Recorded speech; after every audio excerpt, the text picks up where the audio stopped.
Adéyọmọ́ni lórúkọ mi. Ẹ kú àsìkò yìí o. Ẹ jọ̀ọ́ mo fẹ́ kí gbogbo yín subscribe sí Sunday Akande TV.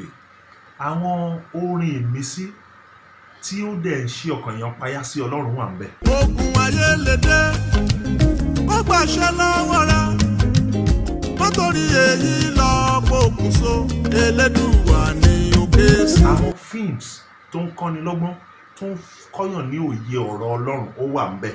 If I may ask you, my dear, what are your prayer points? Just thanking God.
Kí ni mo ṣe fún ẹ? Kí ni mo ṣe fún ẹ tó fi láti lọ máa fi ẹjọ́ mi sún mọ́mì? Kí ni nǹkan tó fẹ́ sọ fún mọ́mì tó lè sọ fún mi? Mo ní mi lọ fẹjọ́ yín sún mọ́mì. Àbí? Mo ní mọ́mì fúnra wọn náà sọ wípé àwọn ṣàkíyèsí pé ojú mi ò fanimọ́ra tó láti gbàtà ti dé láti UK. Mo dẹ̀ nǹkan tí mo sọ náà nìyẹn. Ojú ẹ̀ fàrọ̀ ó ṣe kí ni kan? Ọmọbìnrin kí ni problem ẹ? Mo ní kí ni problem ẹ? Aṣọ ló fẹ́ wọ̀ tó rí wọ̀ ni. Owó ló fẹ́ ná lórí náà ni. Àbí mọ́tò àsìkò ló fẹ́ gùn tó rí gùn ni. Kí ni problem ẹ? Kí ló fẹ́ gan tó fẹ́ kí jẹ́ bẹ́ẹ̀ tí mi ṣe fún ẹ?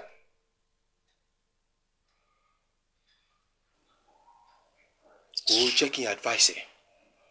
A bẹ́tà kó gbàgbé ọ̀rọ̀ tó wà nílẹ̀ yìí kó máa gbádùn Jésù lọ ní tiẹ̀. Gbàgbé ọ̀rọ̀ o. Kí ni ó ń ṣẹlẹ̀? Anyway, èmi ti lọ rí pásítọ̀. Wọ́n ti bá mi sọ̀rọ̀. Wọ́n ní ká lọ ṣe àyẹ̀wò lọ́dọ̀ Dr. Mrs. Bọ́láṣeré. Nǹkan tèmi mọ̀ ní wípé tó bá jẹ́ lọ́rọ̀ lóyún dé yìí, eléyìí tó bá jẹ́ tiwa á dúró. Tó bá ti tó àsìkò kò jẹ́ ká lọ ṣe àyẹ̀wò. Oyún ṣá. Oyún.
Ẹ̀jẹ̀ alátàárọ̀ tí mo ti bẹ̀rẹ̀. Àwọn olùtọ́lúwà ṣe bọ̀. Ìyẹn ká ṣàlàyé fún mi kí ló ṣẹlẹ̀. Mo ti pè yín. Ó tún pè mí. Kò lọ. Mi ì fẹ́ pa fóònù. Kò lọ. Èmi náà ti pè ẹ́ lọ́sàn-án. Kò lọ. Má bínú má bínú. Ẹ kí lẹ wá bá bọ̀ báyìí. Ìròyìn ayọ̀ ni. Ẹ sọ fún mi mo fẹ́ gbọ́rọ̀. Inú ẹ̀ ní ìdún kéèyàn pamọ́ra ni o. Ibo ni mi bá ti bẹ̀rẹ̀ gan o. Ẹ bẹ̀rẹ̀ bí kan ẹ bẹ̀rẹ̀. My dear. Yes.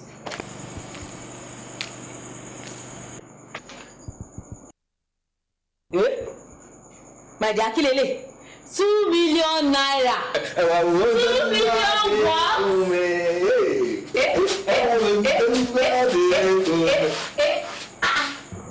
Láti ìjọ dára ti ń jìyà.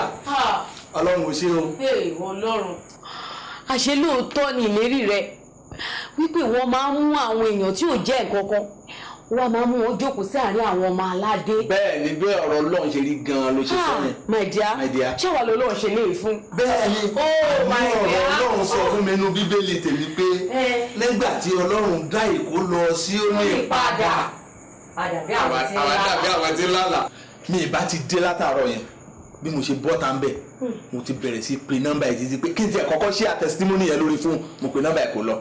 Mo wá rò pé ọ̀rọ̀ gbélé gbọ́n ni o tó bá ń pẹ́ jù mo wá rò pé since tí 2 million naira mobilization fee ti wà lọ́wọ́ kí n yà bọ́ sí gbòòrò àdírẹ́sì tó wà nínú fáìlì tí ẹni yẹn gbélé mi ìmọ̀ bẹ̀tẹ́lẹ̀ mo bá bẹ̀rẹ̀ sí wá wọn kiri ìgboro pé láti ọ̀la lọ máa bẹ̀rẹ̀ sí gádà gbogbo materials tá a máa bẹ̀rẹ̀ supply mo wá wọn rí o tó ti fún wa ní mobilization fi 2 million. Àyábẹ́lẹ̀ ọ̀dẹ́ àrí bí mo ṣe lọ celebration yìí. Ní tí mi jẹ nínú àjẹ ló. Ó ti di dandan. We have to celebrate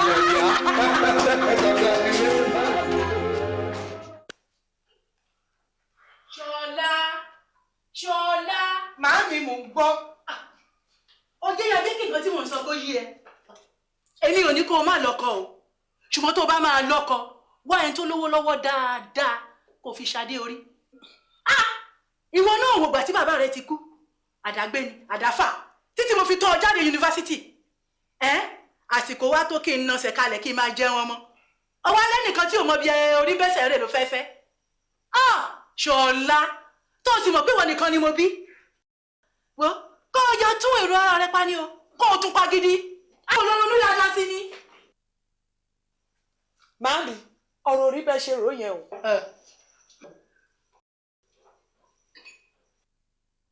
Ẹ wo àwọn ọkùnrin tó lówó lọ́wọ́ wọ́n lè pọ̀ lóòótọ́ ṣùgbọ́n ìfẹ́ Ọlọ́run fún ayé mi òun ló ṣe pàtàkì jùlọ. Yé tó ra yín jẹ ṣé mo ní kó má fẹ́ fẹ́ kó má ṣèfẹ́ Ọlọ́run ni. Ṣèbí àwọn tó lówó dáadáa tó lówó lọ́wọ́ dáadáa ó wà ní ṣọ́ọ̀ṣì yín tí wọn ìgbéyàwó ó ṣe mú kan nínú wọn kó fẹ́.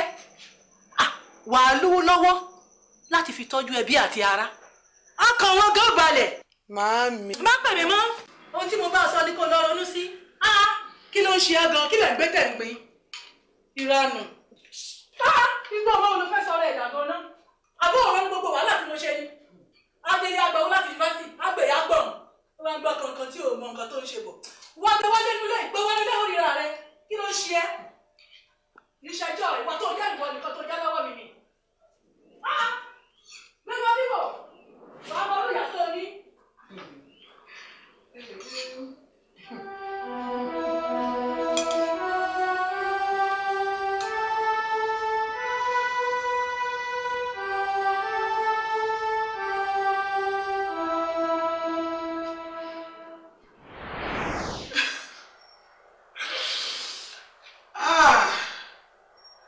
Ta ni mo wá fẹ́ ro tèmi fún báyìí?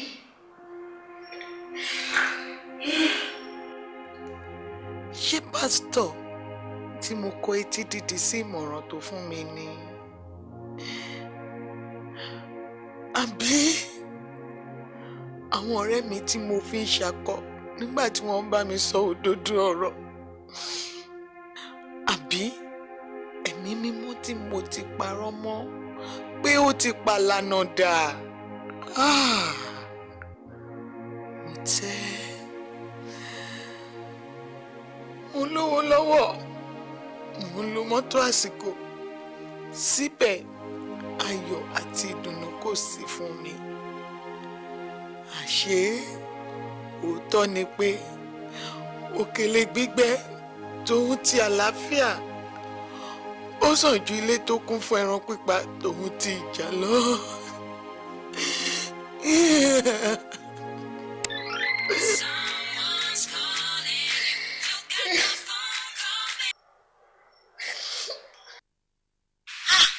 Hello, Sister Shola.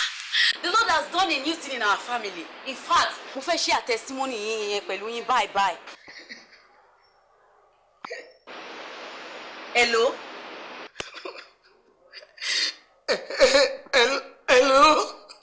Hello? Kí ló ṣe yín, Sister Shola? Kí ló dé?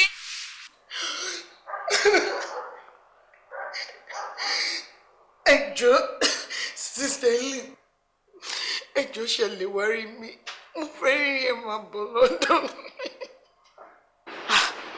Mo ń bọ̀ bye. Mo ń bọ̀, Sister Shola.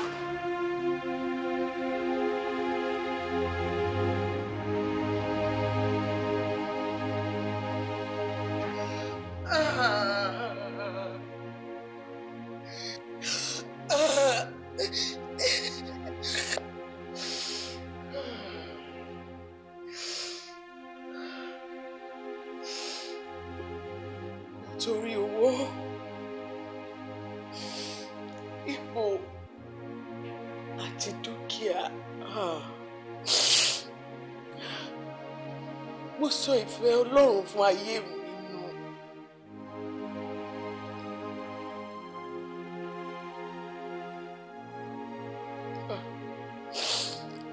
Rachel ló fi ìgbà kankan jẹ́ ìfẹ́ Ọlọ́run fún ayé mi. Mo fi ọgbọ́n orí ròyìn pé tí mo bá fẹ́ Rachel, màá rówó fi tọ́jú ẹbí àti ará, pàápàá jùlọ ìyá mi. kò sì tún ní dí ìgbàgbọ́ mi lọ́wọ́. Yẹ́bí gbogbo wa láròyé pé onígbàgbọ́ òdodo ní Brajoel.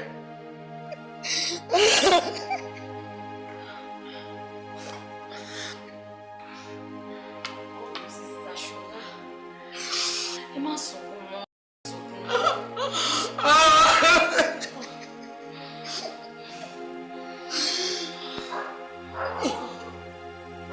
Láti ìgbà tí mo ti fẹ́ Brajoel ni kò ti sí ìgbádùn kankan fún mi mọ́.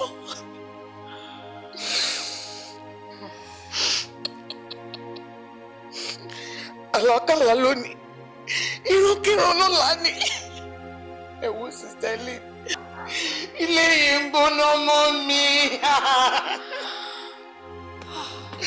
Ó gbóná. Sister Ṣọlá, ṣé nǹkan tẹ́ ń là kọjá rèé? Tètè jẹ́ ká gbọ́.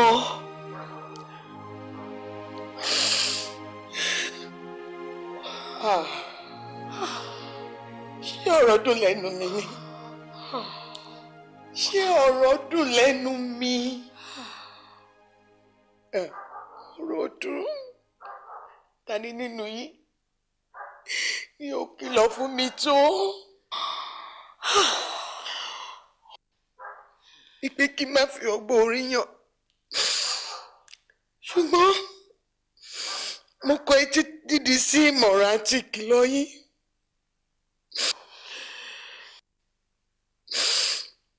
Ìyá mi tó ní kí n lọ fọlọ́wọ́ ìgbà lè rí owó tọ́jú òun.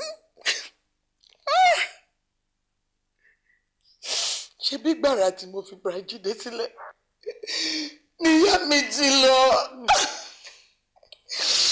Oh my God.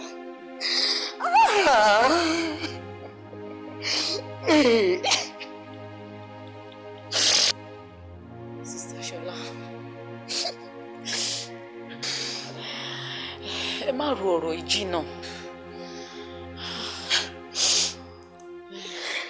Sister Ṣọlá, kí wàá lè rò pa lè ṣe sọ̀rọ̀ tó wà nílẹ̀ báyìí? Ẹ wò, kò yé mi rárá. Mo ti kánjú ju àsìkò Ọlọ́run lọ. Mo ti kó sí pápẹ́ báyìí, àbí?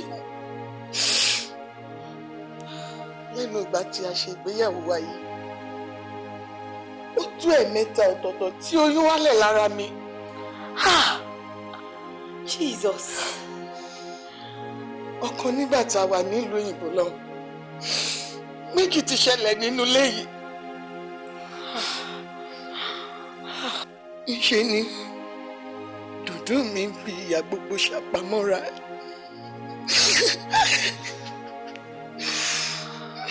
Sister Ṣọlá, kí wàá ní Brajoel ń ṣe sọ̀rọ̀ tó wà nílẹ̀ yìí? Gẹ́gẹ́ bí gbogbo wa ṣe mọ̀ pé Brajoel wọn kì í máa fi spiritual matter ṣeré rárá. Brajoel. Brajoel ti ìgbà kan nìyẹn. Kì í ṣe Brajoel ti sìn yìí. Ṣé Brajoel tó sọ fún mi pé kò sí àyè fún àwẹ̀ àti àdúrà àti ìṣòro nínú ilé òun. Ó ní gbogbo ilé ìta bá ti ṣe ní church ló ti tó fún tọmọlúwàbí. Sister Ṣọlá, ọ̀rọ̀ yìí ti kọjá bẹ́ẹ̀ ṣe ń sọ yìí. Sister Ṣọlá, ó ti burú jù báyìí lọ.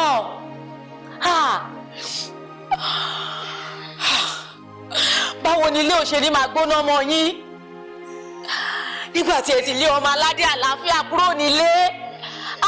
Sister Ṣọlá, ọ̀rọ̀ yìí fẹ́ àmójútó kíákíá o.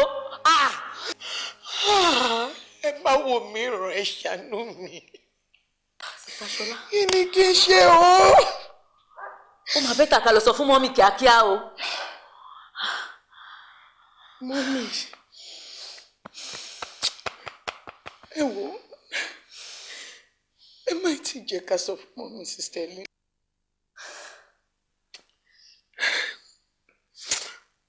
ẹ wò bóyá ká ṣì wá ọgbọ́n tá a tiẹ̀ ṣì lè dá láàrin ara wa káwọ́ ọ̀nà tá a tiẹ̀ ṣì lè gbé gbà náà. Adé máa lọ sọ fún Peter.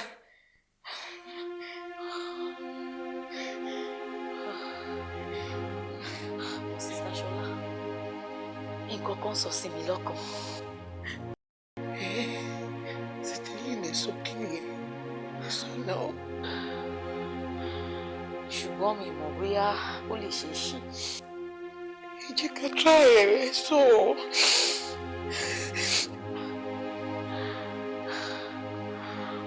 Mo rò pé nígbà tẹ́yìn ò níbi kankan tẹ́ ẹ lọ báyìí.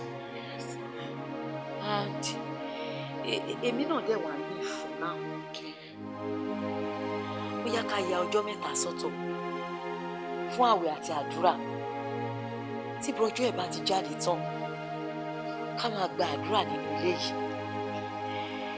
Ó dá mi lójú pé gbogbo ogun èṣù ó ṣẹ́ nínú ilé yìí.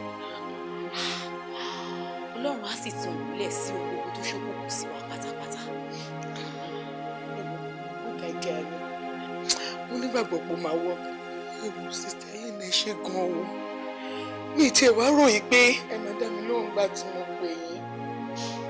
Nítorí gbogbo nǹkan tí wọ́n ti ṣe sí sísá yìí ní ẹgbẹ́ sí ìṣẹ́gun. It is well, my sister. Ẹ má bínú.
Appreciate nǹkan ni o. Sister Ṣọlá, ẹ̀mí Ọlọ́run fi nǹkan kan sí mi lọ́kàn nípa àlá tí ẹ sọ pé ẹ lá ní òru ọjọ́ ìgbéyàwó yín. Kí nìyẹn? Kí lẹ rí? Ẹ̀mí Ọlọ́run jẹ́ kó yé mi wípé májẹ̀mú ìkọ̀kọ̀ ni àwọn yín dá ní ojú àlá yín. Májẹ̀mú ìkọ̀kọ̀ bíi ti báwo tún nìyẹn? Bẹ́ẹ̀ni, àbí ṣebí nǹkan tẹ́ sọ ni pé wọ́n fi ọ̀bẹ gé yín lọ́wọ́. Wọ́n wá po ẹ̀jẹ̀ yín mọ́ àgbàdo nínú igbá, àbí bẹ́ẹ̀ kọ́? Bẹ́ẹ̀ni. So ìyẹn túmọ̀ sí pé mo ti wọ májẹ̀mú kan láìmọ̀ nìyẹn o. Bẹ́ẹ̀ gan-an lórí.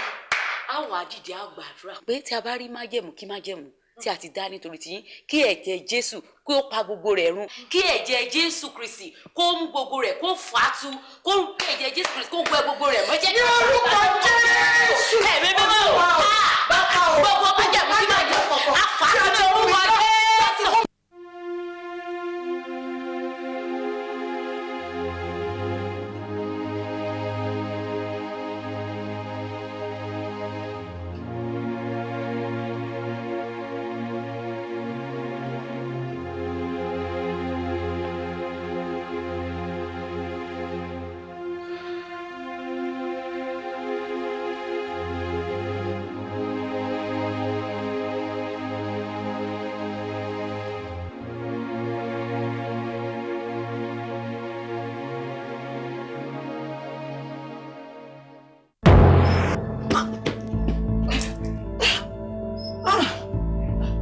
Níbo ni mo wà yìí? Ibo ni mo wà yìí o?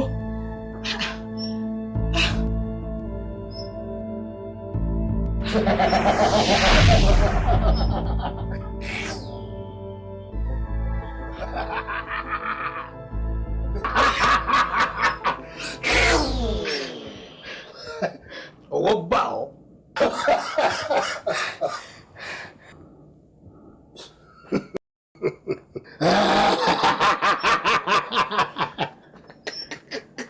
ìwọ àti tani dúró níbẹ̀ ní orúkọ Jésù.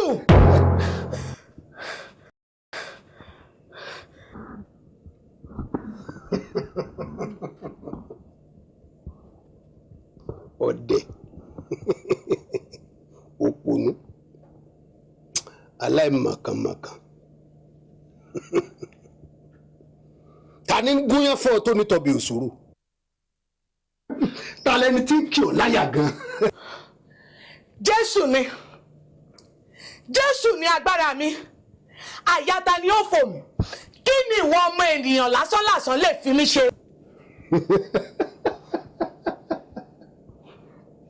aláìmọ̀kànmọ̀kàn yányànyà yányànyànyànyànyà yányànyànyànyànyànyà dẹ̀dẹ̀rìn kòròfo ọ̀dẹ̀ ta ló sọ fún ọ pé èèyàn nínú.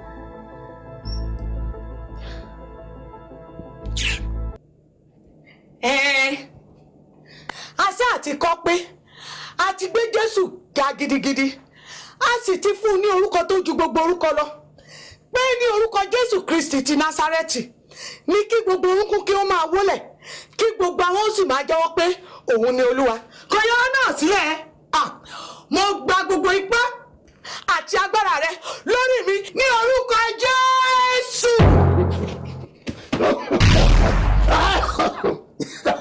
ó tún ọ bẹ́ẹ̀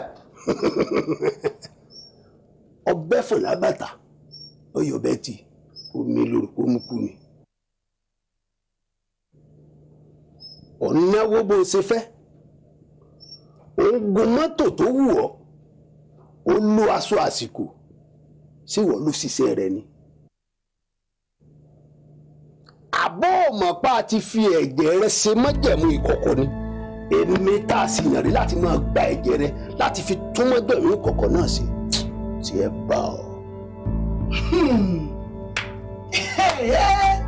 májẹ̀mú ìkọ̀kọ̀ àbí kí ló kù èmi ò mọ májẹ̀mú kankan o mọ májẹ̀mú kankan pàápàá èmi ò mọ̀ ju májẹ̀mú tí Jésù bá mi dá lọ Jésù ti kú lórí igi Calvary láti ṣe àwòtán ẹ̀ṣẹ̀ mi ó sì ti bá mi dá májẹ̀mú àlàáfíà àti ṣe alọ́gbẹ́ nítorí ìrékọjá mi àti pa á lára nítorí àìṣedéédéé mi ìnà àlàáfíà tèmi ó bẹ lára rẹ̀ àti nípa ìnà rẹ̀ ó ní amúmiláradá. ṣọba tán mo ní tó tán yegede ojú tí ọ májẹ̀mú kan ṣoṣo tí mo mọ̀ nìyí tí Jésù bá mi dá mo wá rán ẹ padà báyìí sí ọ̀dọ̀ àwọn tó rán ẹ ní orúkọ Jésù.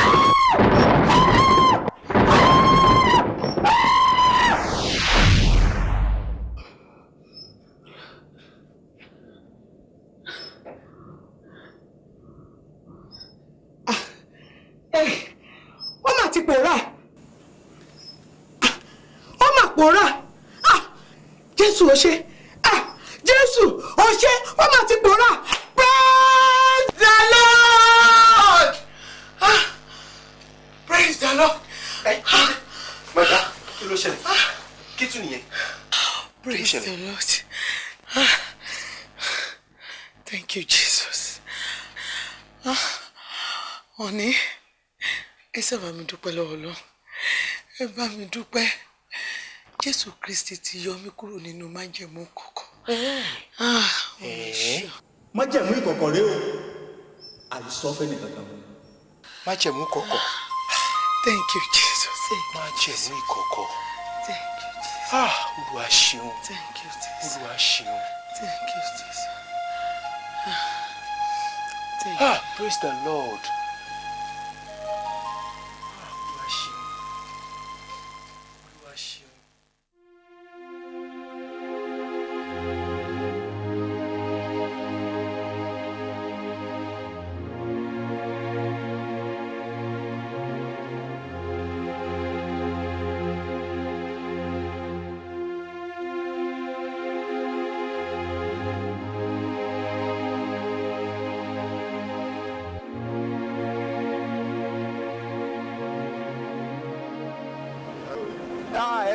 bọ̀dá ẹ̀yin ní nǹkan tí ẹ tó láti. ta lélẹ́yìn. yẹ́ẹ́ omi mi ò.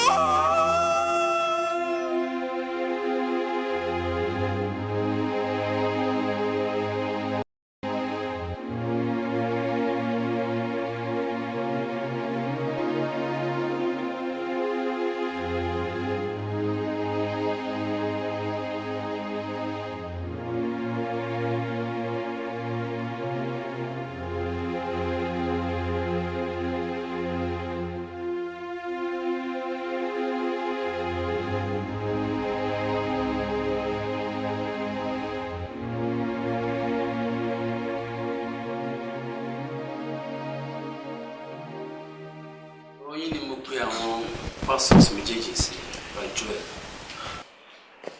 In fact ọ̀rọ̀ yín la sọ tán nígbà tẹ́ wọlé yẹn. Kí ni kan ló rú mi lójú nípa ọ̀rọ̀ yín láti gbà tí mọ́mì ti wá báyàwó yín sọ̀rọ̀ nílé.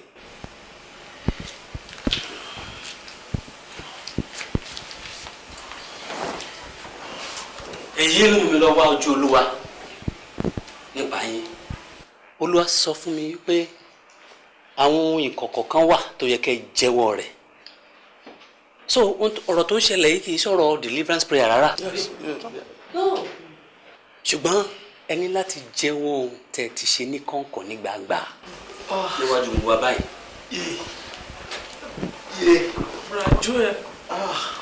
Bíbélì sọ pé ká máa jẹ́wọ́ àṣìṣe wa fún ara wa. Ẹ gbìyànjú láti sọ àṣírí ìkọ̀kọ̀ tẹ́ ẹ bá mọ̀ so that Ọlọ́run á lè ṣàánú fún yín ẹ lè ráàánú gbà. Ẹ wò ó my dear àsìkò àti pàrọwà kọ́ lélẹ́yìí. Ẹ wo Bradwell tó bá wù yín ẹ jẹ́wọ́ tó bá tún wù yín ẹ má jẹ́wọ́ díẹ̀ lè tẹ́ rí i.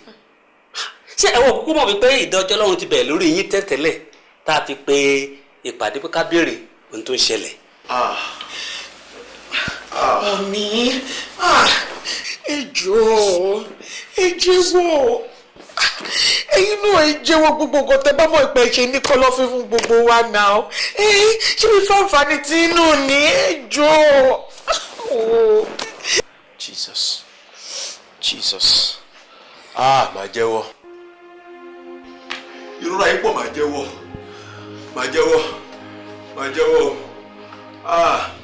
ìrora yìí pọ̀ máa jẹ́wọ́ ẹ dákun ẹ ṣàánú fún mi ẹ dáríjì mi ẹ ṣàánú fún mi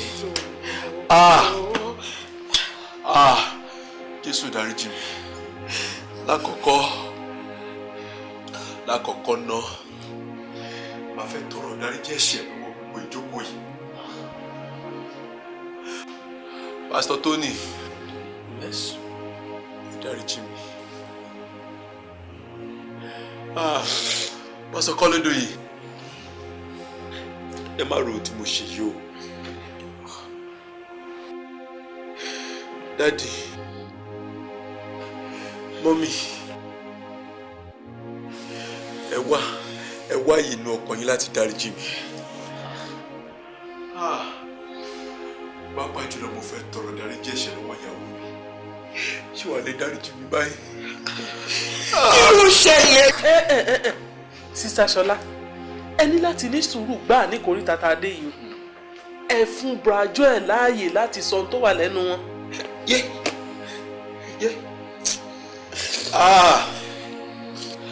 Màá jẹ́wọ́ Jésù ṣàánú fún mi dáríjì mi Jésù ẹ ṣàánú fún mi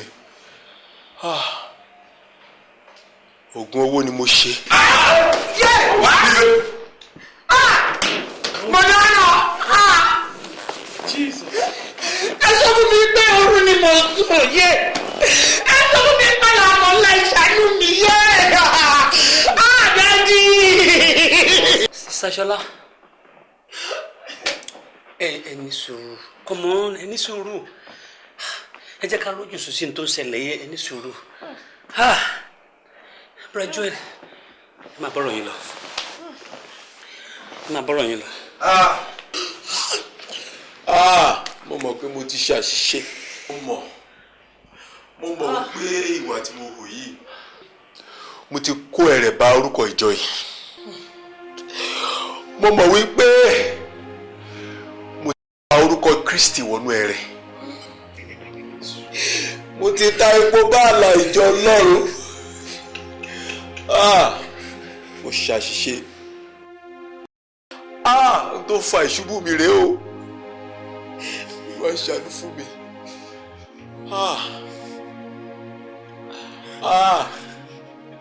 Ìrìn àjò burúkú tí mo rìn yìí bẹ̀rẹ̀ nìkan bí ọdún mélòó sẹ́yìn nígbà tí a ṣe prógrámù kan ní church, program tí a pè àkọlé ẹ̀ ní Holiness and Prosperity.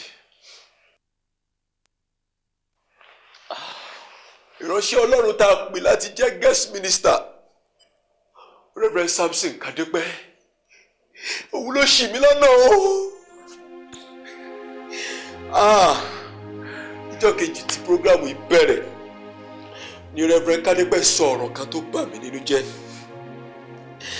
Reverend Kadepẹ́ ní ẹ̀ṣẹ̀ ni fún ẹnikẹ́ni tó bá wà láyé tí ò ní ọrọ̀. Ọ̀rọ̀ yìí bà mí nínú jẹ́ nítorí mo mọ irú ipò tí mo wà.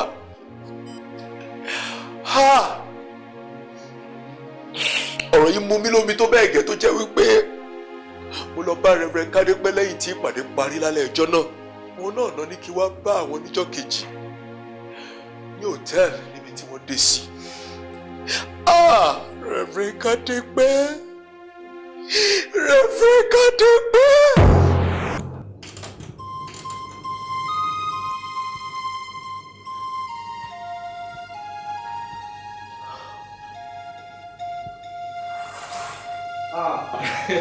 My dear brother, I'm sorry to have kept you waiting. I'm so happy to see you. I'm so happy. Please have a seat.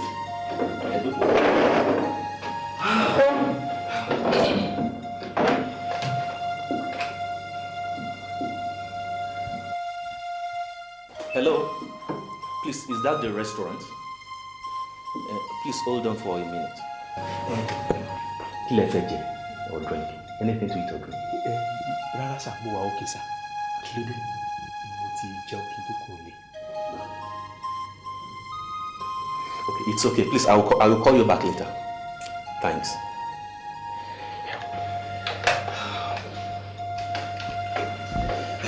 Brother Joel, praise God.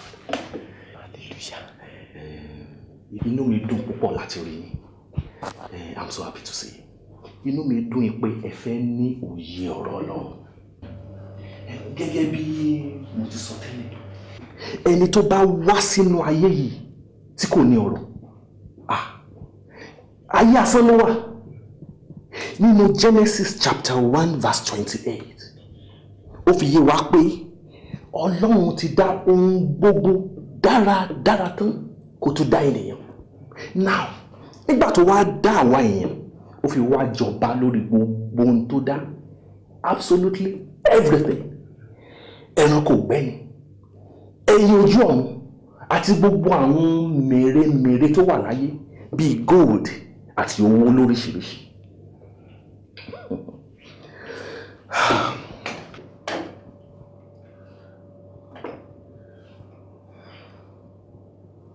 Now, nínú epistle John kẹta tí gbogbo èèyàn, ẹsẹ̀ kejì sọ pé olùfẹ́, èmi gbàdúrà pé nínú gbogbo kí o lè máa dára fún ọ, kí ìwọ sì wà ní ìlera àní bó ti dára fún ọkàn rẹ. Now, pẹ̀lú gbogbo ọ̀rọ̀ Ọlọ́run tí a ti fi múlẹ̀, I can say it emphatically pé ayé asán, ayé rédèrèdè, ayé tí ò nítumọ̀ lẹ́yìn tó wáyé tí ò prosper wá. Kódà kò lè rọrùn fún irú ẹni bẹ́ẹ̀ láti sin Ọlọ́run. Ọlọ́run sì fẹ́ ká sìn. Fún ìdí èyí, ó yẹ kí èèyàn lépa owó kó fi lè lówó lọ́wọ́.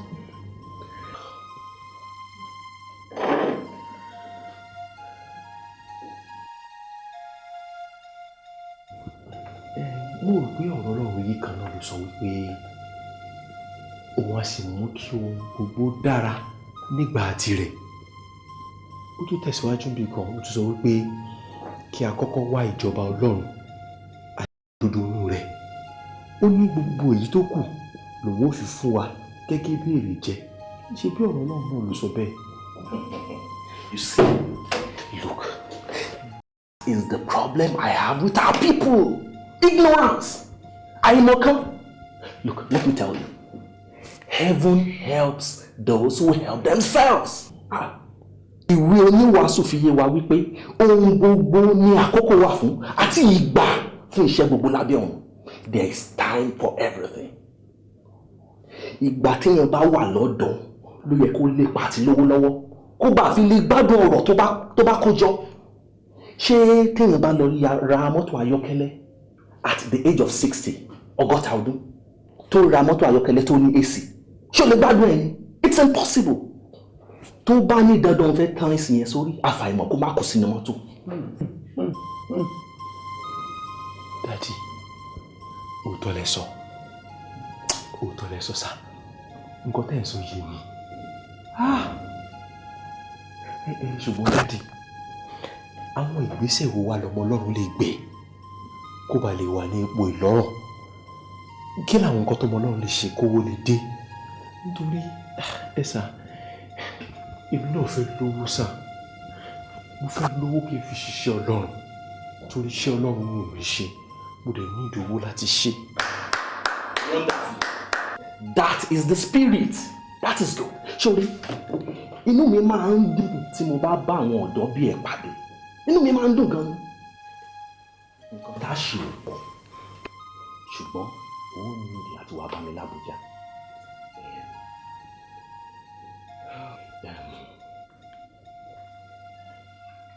Yes, this is my complimentary card. Address àtàwọn phone numbers mi wà lórí. Ṣòrí, tó o bá dé Àbújá, a jọ gbàdúrà papọ̀, a sì jọ rìnrìn àjò kékeré kan. That is all. Ọlọ́run á sì ṣèyanu nínú ayé ẹ̀. Praise God. Hallelujah. Ẹ ṣé mo dúpẹ́ sá. Màá wá gbogbo ọdẹ bá ti ní kí n ṣe máa ṣe sá. Ẹ ṣé mo dúpẹ́ sá. Mo ti fẹ́ máa lọ sá. Ó dàbọ̀ sá. Dúró. Jẹ́ kí n wá nǹkan fún ọ. Yes. Gbà. 100,000 naira ni fi gbé flight wá bá mi l'Ábùjá.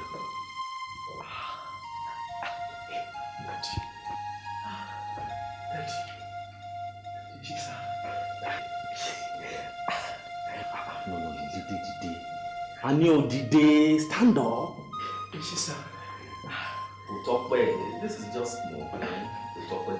You see, very soon, you wanna be a millionaire. In fact, very soon, you wanna máa fáwọn èèyàn lówó báyìí. In Jesus' name. Amen. Daddy, bless me, sir. Bless me, sir. My dear brother, it is well with you. Amen. You are blessed in Jesus' name. Amen. Pray it is well with you. Amen. Praise God. Praise God. Let it be. Yes, sir. Yes, sir.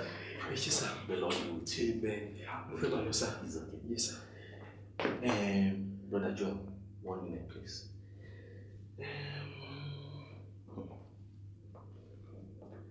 I want you to know that wisdom is profitable to direct. Don't share this testimony unless it is ripe to do so. Show mo wípé kì í ṣe gbogbo aṣọ la máa ń sá sóhun. The Lord will bless you. The Lord will go with you. With you, sir. Praise God. With you, Go in peace.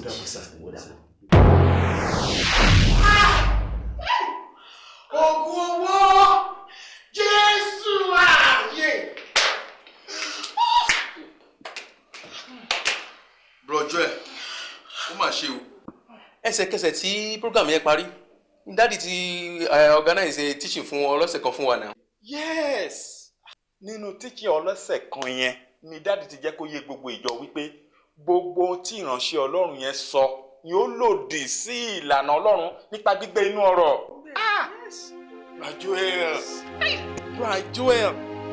Bright Joel, what have you done to yourself? I wonder. What have you done to yourself?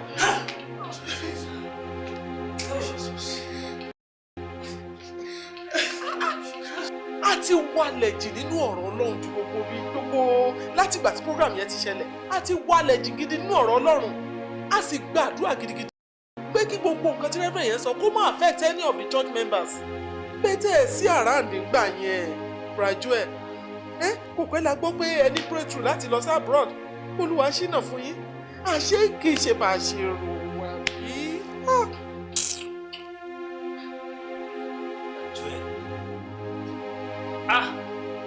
Má ṣe. Pẹ̀lú gbogbo ẹ̀kọ́. Pẹ̀lú gbogbo tẹ́yìn náà mọ̀ tẹ́ fi ń kọ́ yàn. Ìyàlẹ́nu ńlá ló jẹ́ fún mi. Ipe ẹ̀yin ni irú nǹkan báyìí ṣẹlẹ̀ sí.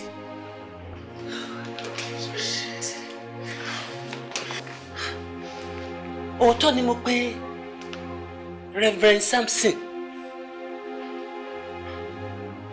Mo pè é nítorí pé mo mọ̀ ọ́ tẹ́lẹ̀tẹ́lẹ̀ ni. Mo mọ̀ bẹ̀rẹ̀ rẹ̀ torí pé a jọ bẹ̀rẹ̀ ni. Ṣùgbọ́n mi ò mọ̀ ìgbà tó gba ìlànà mi ìgbà tó dàbújá. Ìgbà tí mo gbọ́rọ̀ rẹ̀ mo rí pé àwọn ẹ̀kọ́ òdì pọ̀ nínú tó sọ. Mo wá tọrọ àforíjì lọ́wọ́ ọjọ́ abábẹ̀rẹ̀ títí yàn lọ́sẹ̀ kan. Gẹ́gẹ́ báwọn yẹn ti sọ. Láti lè mú gbogbo ẹ̀kọ́ ìdí yẹn kúrò lọ́kàn àwọn èèyàn. Ṣùgbọ́n Bright Joel ẹ̀ sí bẹ́ẹ̀ gbà náà. Àṣé ọ̀dọ̀ Reverend Kade pẹ̀lẹ́ lọ. Ó ṣe mí. Ṣé Reverend ló wá ṣògùn owó fún yín ni? Ẹ sọ̀rọ̀. Sísá Ṣọlá ẹ mú sùúrù. Ẹ mú sùúrù. Bright Joel ẹ máa bọ́rọ̀ yín lọ. Ìgbà tí mo dé Àbújá lọ́dọ̀ Reverend Kade pẹ́, wọ́n ní màá tẹ̀lé àwọn dé Ọ̀fà. Ọ̀fà!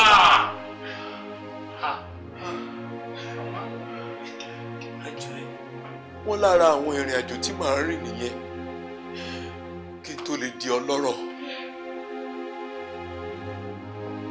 Ṣùgbọ́n nígbà tá a dé ibẹ̀,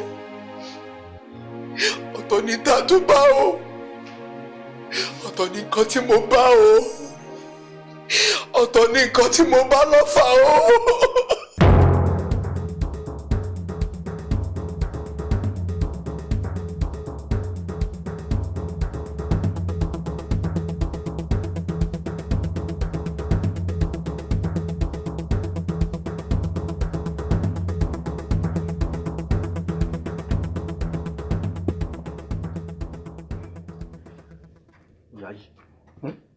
Mo ní oyí.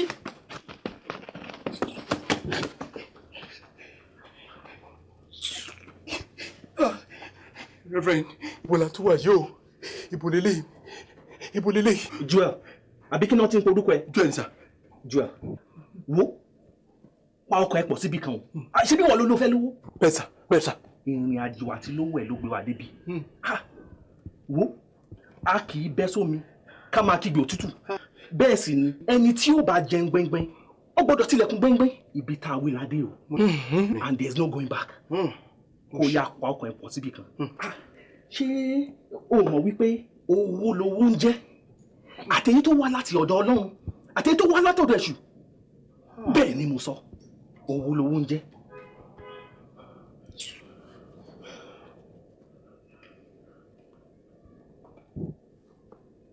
Àní o máa wẹ̀yìn.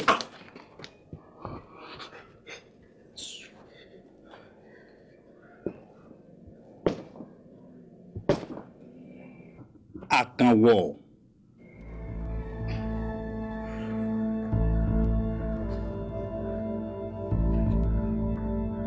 Ìyá bẹ̀rẹ̀. A ní o bẹ̀rẹ̀. Ìyá máa wá díẹ̀díẹ̀.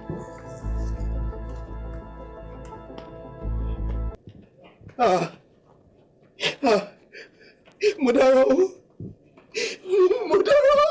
Kẹ̀nu ẹ̀. Kí ló ń ṣe? Mo dára o. Kẹ̀nu ẹ̀. Mo dára. ojú kòrókòró èpo ojú kòrókòró jẹ. Yayi. Ani o yi. Ó ṣe. Ye. Àbọrúbọ yè bàbá. Àbọ̀ yìnbọn ṣiṣẹ́. Ye. Arákùnrin, ìwọ ló gbéná wọgbódù láì sáwó. Ẹ má bínú bàbá. Ọlá bàtà ní mọ́dọ̀ ṣàn tó ṣe bí òwe. Ọlá mi ló jẹ bàbá. Ọ̀kárí ọmọ awo dáadáa. Ṣé ọ̀rẹ́ rẹ tó ń sọ̀rọ̀ rẹ̀ ni? Bẹ́ẹ̀ ni bàbá. Ó fẹ́ lówó tabua. Ó fẹ́ kọ́lé mọ́lé. Ó fẹ́ lo mọ́tò àsìkò. Kódà ó fẹ́ fowó ṣe nǹkan rẹ̀. Gbọ́ arákùnrin, ṣé òótọ́ ni tí ọ̀rẹ́ rẹ sọ yìí? Bẹ́ẹ̀ ni o, bẹ́ẹ̀ ni, ṣùgbọ́n. Dákẹ́ ẹnu ẹ. Wo kò sọ̀rọ̀ ṣùgbọ́n mọ́ o. Bẹ́ẹ̀ ni àbí bẹ́ẹ̀ kọ́ la fẹ́ gbọ́ lẹ́nu ẹ. Àní ṣé o fẹ́ lówó lọ́wọ́? Yé mo dárò o. Yé. Ṣé kọ̀mọ́ tí ò ń bọ̀ wá ṣe ń bì ni? Tọ́wọ́ adébí tí ń wò yeleyele bí o lè nú rèké. Bàbá ẹ dákun ẹ má bínú. Mi ò fi gbogbo ẹnu ṣàlàyé fún.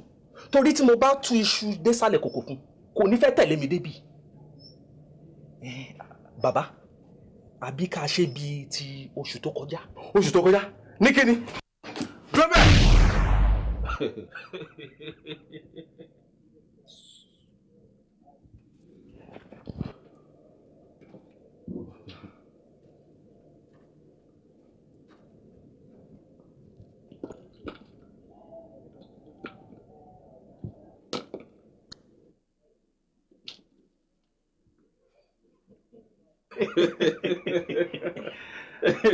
Ọ̀rẹ́ rẹ ti yí padà, ẹ̀rù ni ń bà tó fi. Ó fẹ́ lówó ní ìsìn àbọ̀ fẹ́ lówó? Bàbá, mo fẹ́ lówó.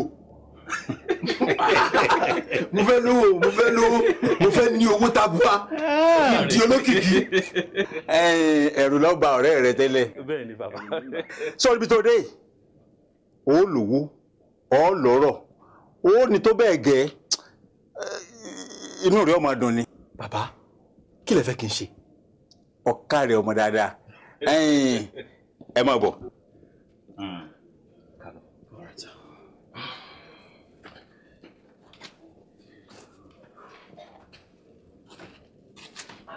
Ọ̀yá, ẹ wọlé. Bọ́ bàtà ẹ̀.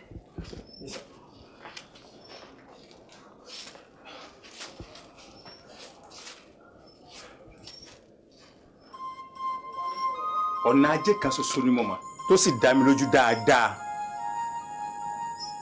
Oníyangan ni o. Oníyangan. Bẹ́ẹ̀ ni, owó àgbọ̀ngbẹ ni. Ṣùgbọ́n ká tó bẹ̀rẹ̀ iṣẹ́ yìí, ó nílò ká bi Ifá léèrè ká lè mọ̀ bí ẹlẹ́dàá rẹ̀ bá rọ̀ mọ́. Wo igbá tó ń wò lẹ̀.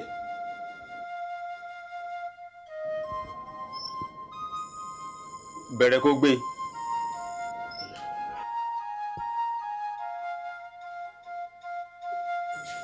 Kúnlẹ̀.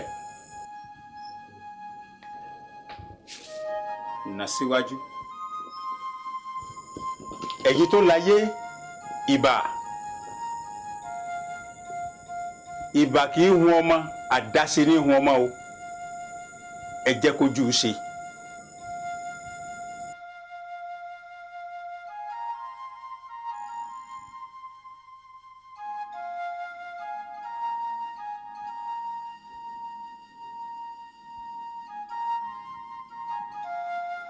Ọmọ rí igbá balẹ̀ mọ́gùn gẹ́gẹ́, ó dífá fún ògbójà, ọmọ ọba lálẹ́dí Ọ̀yọ́, ọmọ àjọ̀tún ẹ̀mí gbára lé, ọmọ àjèsè yọkùn, ọmọ ọ̀hún rèé o,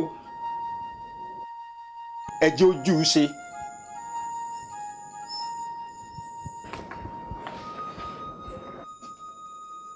Ẹ kú oríire. Ẹ ṣeun bàbá. Ẹlẹ́dàá rẹ̀ rọ̀ mọ́ obi tí yìí. A dúpẹ́ bàbá, dúpẹ́ lọ́wọ́ bàbá. Ẹ ṣeun bàbá. Ẹ ṣeun gan. ẹ jókòó. Bàbá ṣé pé màá lówó lọ́wọ́. Ó lówó rẹpẹtẹ ó lọ́rọ̀ rẹpẹtẹ ṣùgbọ́n o bọ́ ọ́ tí wọ́n sọ fún ọ yìí ni o. Bàbá máa ṣe nǹkan kí nǹkan tẹ́ bá ti ní kí n ṣe máa ṣe. Nínú ọgbà tí mo ní kó gbé lẹ́ẹ̀kan òòkà kan ń bẹ nínú òòkà lọ́ọ́ máa fi bọ̀wọ́ nígbàkúùgbà tó bá fẹ́ bóbìnrin láṣepọ̀. Ṣé o ti níyàwó? Rárá sà. Ó sì dáa bá nà. Nígbàkúùgbà tó bá ti fẹ́ bá obìnrin láṣepọ̀ òòkà yóò máa wà lọ́wọ́ rẹ̀. Oríṣiríṣi obìnrin ló láǹfààní àti bá láṣepọ̀. Bó o bá wá ti ń bá wọn láṣepọ̀ tán aṣọ tí wọ́n bá wọ̀ ọ́n tàbí aṣọ tí ń bẹ lára wọn ó gé díẹ̀ wá. Díẹ̀ tó bá mú wá wọn láàfi ṣiṣẹ́ papọ̀ mọ́ àwọn nǹkan mẹ́ẹ̀ pẹ̀lú yangan tí ń bẹ nínú igbá tó gbé lọ́wọ́ lẹ́ẹ̀kan tí mo ní kó gbé lẹ́hùn. Mo rò pé òun farabalẹ̀ gbọ́ ìkìlọ̀ tí bàbá ń sọ. Ṣé o mọ̀ wípé títa ríro là ń kọlà tó bá jiná tán láàdóge kó ya fetí ẹ̀ balẹ̀ kó gbọ́ nǹkan tó ń sọ dáadáa o. Ṣùgbọ́n ibo ni màá ti wá máa rí àwọn ọmọbìnrin tí màá máa bá lò pọ̀ báyìí. Irú ìbéèrè rádaràda wo ló ń béèrè yẹn? Ṣé o wá jẹ́ bí aròbó? Ṣé obìnrin wá ṣọ̀wọ́n tó bá wọn ni? Mọ̀ bá wí kò yé ló fi béèrè mọ̀ bàjá ṣàlàyé ọ̀rọ̀ fún ni kó lè yé. Ó dà Joel jẹ́ kí n ṣàlàyé fún un. Sórí tó bá ti ṣe tán àti bá obìnrin lò pọ̀ kò lè tó bá ti lówó ẹ̀ lọ́wọ́ sórí wọ́n pọ̀ káàkiri kódà tó bá dé àwọn ilé ẹ̀kọ́ gíga bóyá yunifásitì ni o tàbí polytechnic tàbí colleges of education wa níṣẹ́ náà pọ̀ kódà tó bá wà lọ́bẹ̀ ní ọwọ́ ọ̀rọ̀lẹ́ ó rí àwọn èèyàn bíi irú ẹ̀ náà tó gbé mọ́tò wá tó wá gbé wọn tó bá ti lówó ẹ̀ lọ́wọ́ n ò kọ̀ fẹ́nikẹ́ni. Má jẹ́ ń tàn bí mi náà ṣe ń ṣe nìyẹn. Bọ́ọ̀ bá ti wá máa sọ wá ìlà pòpọ̀ máwọn nǹkan mìíràn tá a fi ṣe nǹkan sára yan gan yìí làágbìn tá a bá ti ń gbìn yóò dàgbà yóò yọmọ bọ́ọ̀mọ bá ṣe pọ̀ tó lára yan gan bẹ́ẹ̀ ló ṣe lówó tó ọ lọ́rọ̀ owó rẹ̀ ọ pọ̀ jaburata bọ́ọ̀mọ bá sì ti pọ̀ lára yan gan bẹ́ẹ̀ náà ló ṣe pẹ́ láyé tó. Ẹ dúró sá tí a bá ní pé ọmọ tí àgbàdo á yọ tá a bá ló máa pọ̀ tí ò bá wà lọ pọ̀ nǹkan. Kí lẹ́yìn ò ní ṣe èyí ò túmọ̀ sí pé ó lówó tabua ó lọ́rọ̀ rẹpẹtẹ ọ̀kan ní pẹ́ tó fi papòdà ni. Kí wọ́n á sì ní tó burú mbẹ̀ béèyàn bá lówó rẹpẹtẹ fúngbà díẹ̀ tó sì jọrọ owó tó jẹ ọ̀rọ̀ rẹ̀ tó ní tó rówó rẹ̀ ná fásìkò díẹ̀ ó ti ṣe ń tó fẹ́ ṣe. Rárá bàbá eléyìí tó máa yọ ọmọ púpọ̀ yẹn ni mo fẹ́. Ẹlẹ́dàá rẹ̀ ọ̀rọ̀ mọ́. Yóò jọ lọ́mọ púpọ̀. Àṣẹ. Tó ń gbọ́ o nígbàkúgbà tó bá fẹ́ ìyàwó tiẹ̀ gangan lálẹ́ ọjọ́ ìgbéyàwó ó mú òkà ẹ̀ ó fi sí abẹ́ ìrọ̀rí rẹ̀ nígbàkúgbà tí ìwọ rẹ̀ bá ti jọ ń láṣepọ̀ owó rẹ̀ ó máa pọ̀ sí jaburata ni.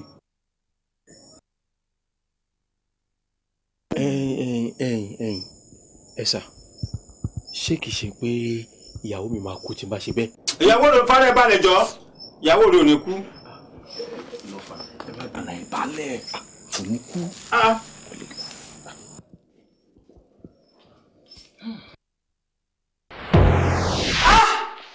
Ìwọ ọmọkùnrin so o mọ̀ sí gbogbo àlákàlà tí mo ti ń lá nínú ilé látijọ́ yìí. Ìkànnì lọ́rọ̀. Sister Ṣọlá. Daddy. Ẹ jẹ́ lójú tó ọ̀rọ̀ yìí.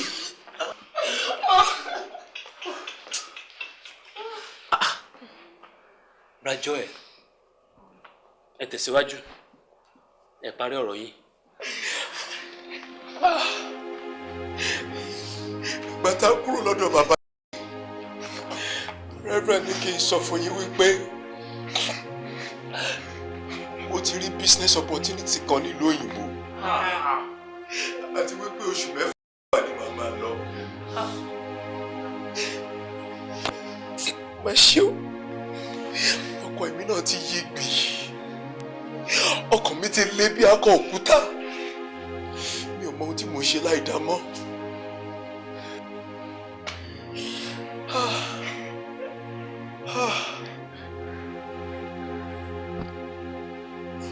Daddy, gbogbo tán ní kí n má sọ ni mo ti sọ yìí o. Gbogbo tán ní kí n má sọ ni mo ti sọ, mo dáràn. Rajọ ẹ ti gba èṣù láàyè jù ní ọkàn yín. Ẹ bá ti wáyè sọ fún ẹnìkan nínú ìjọ kó tó di pé lọ sí ọ̀dọ̀ Reverend yẹn. Àti pé gbogbo ohun tí ẹ̀yin pẹ̀lú Reverend yẹn sọ ni ẹ bá ti sọ fún ẹnìkan kó tó di pé gbé ìgbésẹ̀ jẹ́ ẹ gbé. Alágbára ń sùn. Jésù ló wá mú wa dúró. Rajọ ó bà mí nínú jẹ́ pé irú Rajọ ló ṣe irú nǹkan tó tó báyìí. Ṣé ká sọ wípé wọn ò kọ́ yín ni àbí ká sọ pé ẹ ò gbẹ̀kọ́? Kì í ṣe ohun tá a fi ń kọ́ yín nìkan ṣùgbọ́n tẹ́yìn náà mọ̀ tẹ́ fi ń kọ́ èèyàn. Àbí ẹ ti fìgbà kan jẹ́ Sunday school teacher rí? Ẹ sì ti kọ́ èèyàn lọ́pọ̀lọpọ̀ ìgbà pé kì í ṣe ọlá tàbí ọrọ̀ kan lẹ́nìkan lè gbádùn bí kò ṣe ọlá àti ọrọ̀ tó wá tọ̀dọ̀ Jésù Kristi. Ó wá sí jẹ́ pé ẹ̀yin gan ẹ wá lọ ṣògùn owó. Rajọ bíbélì wípé ṣùgbọ́n bí ṣe àwa tàbí áńgẹ́lì kan láti òkè wá ló wá kọ́ yín ní ìwàásù míì yàtọ̀ sí ètà wa kọ́ yín. Jẹ́ kó di ẹni ìfibú.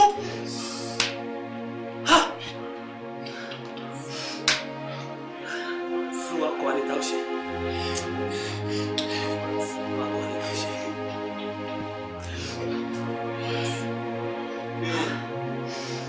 Ẹ ṣàánú fún mi. Ẹ ṣàánú fún mi. Jésù ṣàánú.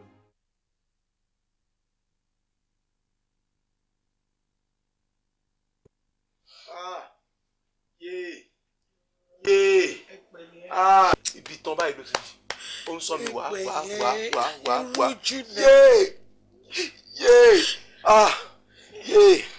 Ibi ni. A ní kẹ́ try láti rẹ̀. Má tẹ̀, o kàn lè fọwọ́ kan ni. Má tẹ̀. Ó ti bọ́ síbi. Ṣé ló ń ṣe bíbí ẹ̀fọ́ rí? A ní kẹ́ tiẹ̀ try láti rest. Ẹ sùn. Mi rí eléyìí. Ẹ bá mi bẹ̀ Ọlọ́run kó dáríjì mi. Sọ fún Ọlọ́run pé k'Ọlọ́run dáríjì mi. Sọ fún pé mi ní ṣerú ẹ̀ mọ́. Ẹrù rẹ̀. Ṣé ló ń ṣe bíbí ẹ̀fọ́ rí túlù? Àní ṣe ló ń ṣe bíbí ẹ̀fọ́ rí túlù? Ó wá ń fọ́ mi. Ẹ mú kàn yín kúrò ńbẹ̀. Ó wá ṣe wá kí mi. Sọ fún Ọlọ́run pé k'Ọlọ́run dáríjì mi. Sọ fún pé mi ní ṣerú ẹ̀ mọ́. Ló ń dáríjì wá.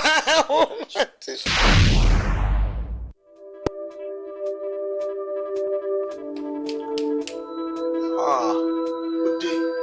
Kí ni? Ó ti dé. Ó ní.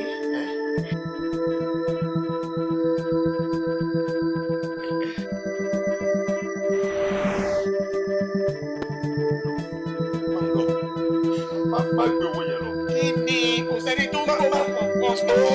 Ẹ wo ẹ̀kọ́ yìí máa ń jí kan tí o sì bẹ́ẹ̀. Ó ti gbé lọ. A ní kò sí yàn kọ̀ ọ̀pá ní ẹ̀wọ̀. Má gbówó mi lọ. Má gbówó mi.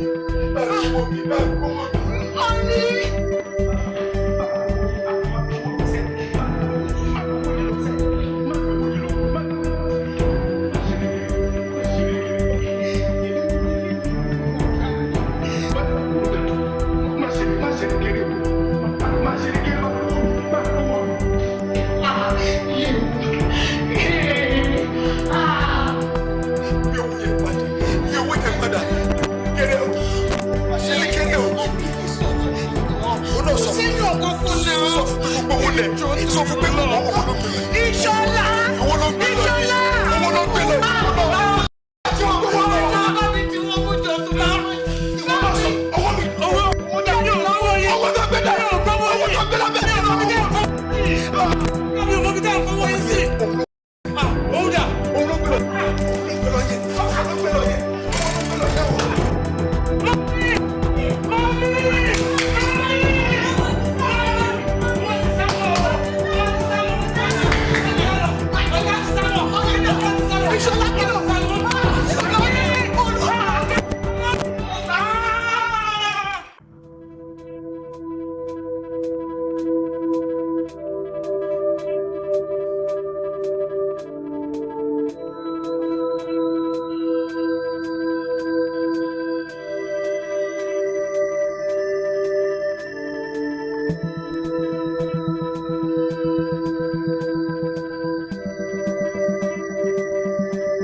Pastor Kole, yes, ẹ jọ̀ọ́ ẹ bá organize àwọn youth ní church kí kí wọ́n fọ́n sígboro. Yes, Sister Ṣọlá sọ pé Bra Joel ti sá kúrò nílé. No, àwọn ọmọ tó lọ. Ẹ jọ̀ọ́, yes, something like that. Yes, ẹ jọ̀ọ́, ẹ gbìyànjú kẹ́ bá wa wọn rí, ẹ jọ̀ọ́. Yes, God bless you. Ṣé.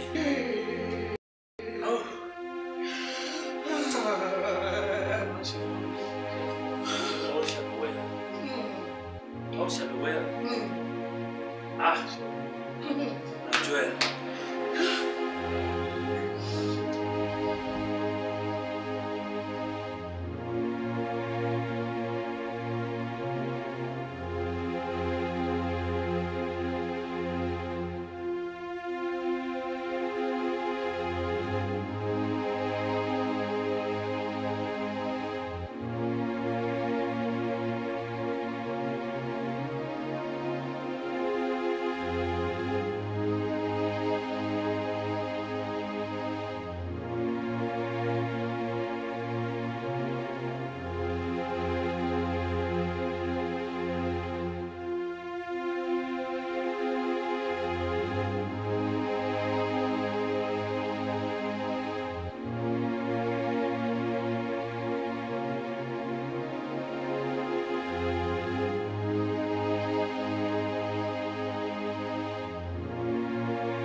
má wọrí ọlọ́run á ṣe wọ́n rírí àwọn youth ti lọ káàkiri láti lọ wá wọn ọlọ́run á dẹ̀ jẹ́ kárí wọn wọ́n á wà delivered in Jesus name ṣé ti gbọ́ ẹ take it easy the Lord will take control. Mọ́mí àwa ti fẹ́ máa jáde lọ nìyẹn. Sister Ṣọlá. Báyìí ẹ kò jẹ́ mẹ́ta. Ẹ wo ẹ má bínú sí mi. Actually mo gbọ́ nípa wedding mo wish àti attend but you see mo ṣẹ̀ṣẹ̀ ríṣẹ́ l'Abuja nígbà yẹn ni wọ́n organize àwọn trainings kọ̀ọ̀kan fún wa you know nǹkan tó fà á tí ò jẹ́ kí n wá gan nìyẹn. I understand. Ìyá ẹ má bínú rajú ẹ̀ nǹkan. Ọ̀hún wà. Ẹ pẹ̀lẹ́. Àwọn family nǹkan. Àlàáfíà lọ́wọ́ nfa aṣọ ẹ̀dẹ́ kò pẹ́ àwọn ọmọ wà ní holidays èmi náà wà ní leave àní káwá bá àwọn ọmọ mi ṣeré. Brajide mo lè wá ń kó àwọn ọmọ lọ sí. Àkọ́kọ́ máa attend wedding àbúrò ọ̀rẹ́ mi kan so tá bá ti wá kúrò níbẹ̀ a máa mú àwọn ọmọ lọ sí zoo amusement park tó bá di lọ́la a máa lọ sí Èkó a máa lọ sí Bar Beach and some other places. àwọn ọmọ yẹn á gbádùn holiday wọn lè tẹ wáyé. Excuse me. Sweetheart. Sweetheart. Ṣe kí a jọ lọ. Children, let's go. Let's go. Let's go. I'll come with you. Sorry, I'm waiting. Sister Shola, meet my wife. Morenika by name. Unilag làwọn ti ṣe tán. Ìgbà tí wọ́n ṣe tán wọ́n lọ ṣe masters wọn ní ìlú òyìnbó lọ ní America. So torí bẹ́ẹ̀ làwọn parents wọn ń gbé. So shortly after tí wọ́n ṣe masters wọn tán, àwọn parents wọn decide láti relocate wá sí Nigeria. Wọ́n ní ilé lọ́gọ̀ sí mi oko. So wọ́n ṣe decide àti wọ́n ra lisa Abuja bí wọ́n ṣe settle síbẹ̀ nìyẹn. Ó yà torí tèmi gan ní wọ́n ṣe wá sí àwọn olóyè Abuja náà choose àti settle sí. So this is Sister Shola. We are together, we serve the Lord together in the same church. Anyway, nice we are together, Sha. We are together. Nice to meet you. It's a pleasure, ma. We bless God. We bless God. Àwọn ọmọ tí Ọlọ́run fi ṣàdé ìgbéyàwó wa rè. This is Ọpẹ́yẹmíká by name, and this is Ọpẹ́mípọ̀sí. Right here. How are you, girl? Hi. Big boy. Hey. Oh, yeah. So,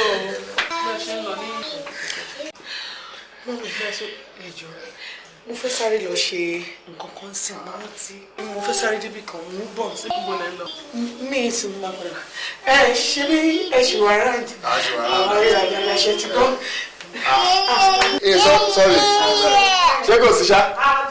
Take care of yourself. Yes. No. So, tẹ́ bá lọ, ẹ má pẹ́ púpọ̀. It's all right.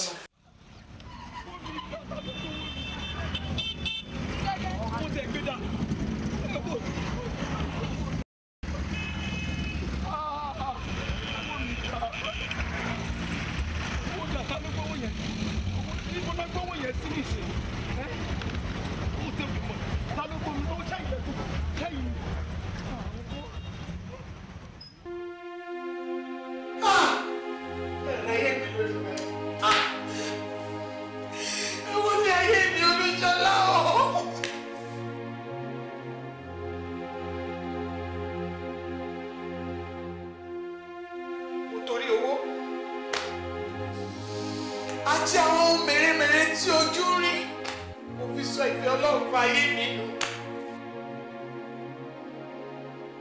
Owó òun dà báyìí, owó òun dà, ọkọ dà, àlàáfíà dà kó àárọ̀.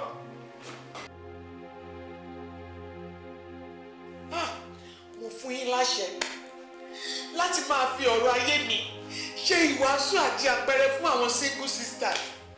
Gbogbo àwọn obìnrin tó bá fẹ́ yọ ẹ máa sọ fún wọn pé kí wọ́n fi ọ̀rọ̀ Ẹ̀mí Olúṣọlá ṣe àríkọ́gbọ́n.